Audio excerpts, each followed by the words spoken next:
کو پتا ہے غریب نواز کو ہند الولی کہا جاتا ہے. وجہ یہ ہے کہ ولی کا ہندوستان ہے. یہ نہیں ہے کہ ہندوستان کا ولی، بلکہ یہ پورا ہند ہی ولی کا ہے. دربار غریب نواز سے ہندوستان کو جوڑا گیا ہے. سلطان الہند بھی کہا گیا، سلطان الاولیاء بھی کہا گیا. لیکن جانتے ہیں ان کے آنے کا راستہ اتنا پیچیدہ تھا. وہ سن 583 کی بات تھی، 583 ہجری چل رہی تھی، جب آپ حرم کعبہ سے نکل کر مدینہ طیبہ جا رہے تھے. اس وقت آپ کی عمر تقریباً 45 سال کے آس پاس کی تھی. نہایت ہی عبادت گزار، تقوی شعار. 20 سال اپنے پیر و مرشد کی خدمت کر کے وہ حرم کعبہ میں پہنچے تھے. 20 سال کے بعد جب مسجد نبوی میں گئے تو عجیب سی کیفیت تھی. سلام کیا رسول پاک صلی اللہ علیہ وسلم کے دربار میں تو جواب قبر انور سے آیا، وعلیک السلام یا معین الدین شیخ البر والبحر. اے معین الدین، تجھ پر میری سلامتی ہو، اللہ کی سلامتی ہو، جو خشکیوں کا بھی اور تریوں کا بھی تجھے امام بنایا گیا ہے. اور آواز یہ نبی کریم صلی اللہ تعالی علیہ وسلم کے دربار سے سننے والی آواز تھی. آپ گھبرائے تھے، تھوڑا سا سراسیمگی تھی. یہ ہندوستان کی طرف اشارہ کر کے میرے آقا صلی اللہ تعالی علیہ وسلم نے فرمایا تھا کہ تجھے ہند کی ولایت دی جاتی ہے. اس وقت تک سرکار غریب نواز کو نہ ہندوستان آنا کبھی ہوا تھا، نہ ہندوستان کے علاقوں کو آپ نے کبھی دیکھا تھا، کیونکہ سجستان جو یہاں سے کافی دور ہے، افغان کے قریب ایک علاقہ سنجر جہاں پر آپ کی ولادت ہوئی، وہاں سے نکل کر کے آپ نیشاپور میں آباد رہے. اس کے بعد 40 سال کے بعد حرم کعبہ اور حرم مدینہ میں رہے. لیکن اچانک یہ بات کہ تمہیں ہند کی ولایت دی جاتی ہے، ایک تعجب والی بات ہے. نئی جگہ پر بھیجا جا رہا ہے.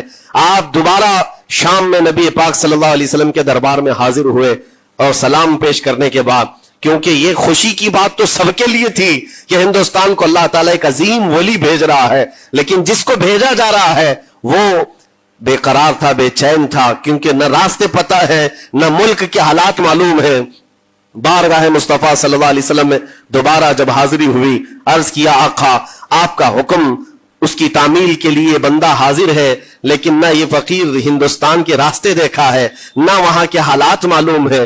حضور پاک صلی اللہ تعالی علیہ وسلم کے دربار میں یہ اپنی بپتا سنا رہے تھے، داستان غم سنا رہے تھے. غنودگی طاری آ گئی، یعنی نیند سی کیفیت آ گئی، اور بارگاہ رسول صلی اللہ علیہ وسلم میں ایک دیوار پر ٹیک لگا کر جیسے ہی آپ کی آنکھیں بند ہوئی، رسول کریم صلی اللہ علیہ وسلم تشریف لائے اور اشارہ فرما کر پورے ہندوستان کے نقشے آپ کے سامنے کھول کر رکھ دیے.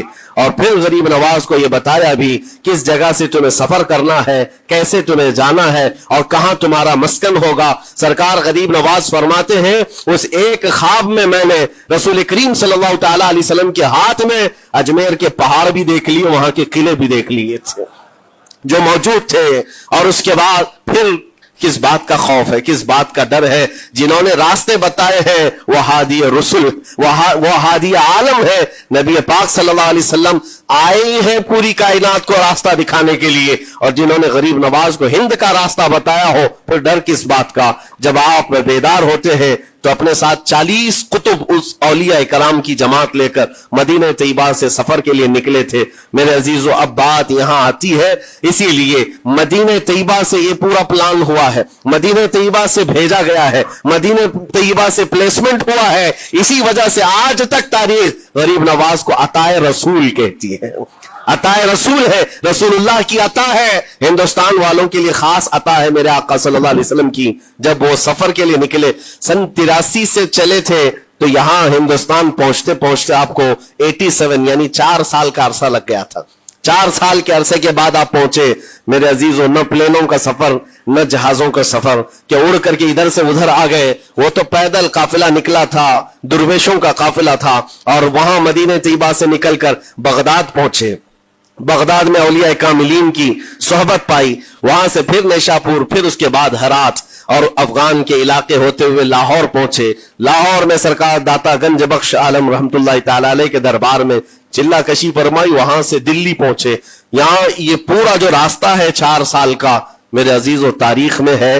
سرکار غریب نواز جس راستے سے چلتے جاتے تھے، جو کافر یا مشرک بھی دیکھتا وہ دائرہ اسلام میں داخل ہو جاتا نا. نور الہی، نور وحدت کا ٹکڑا آپ کی جبین اقدس پر ایسا چمکتا تھا کہ لوگ جو آتے وہ پھر آپ کی صحبت سے دور کوئی جاتا نہیں تھا.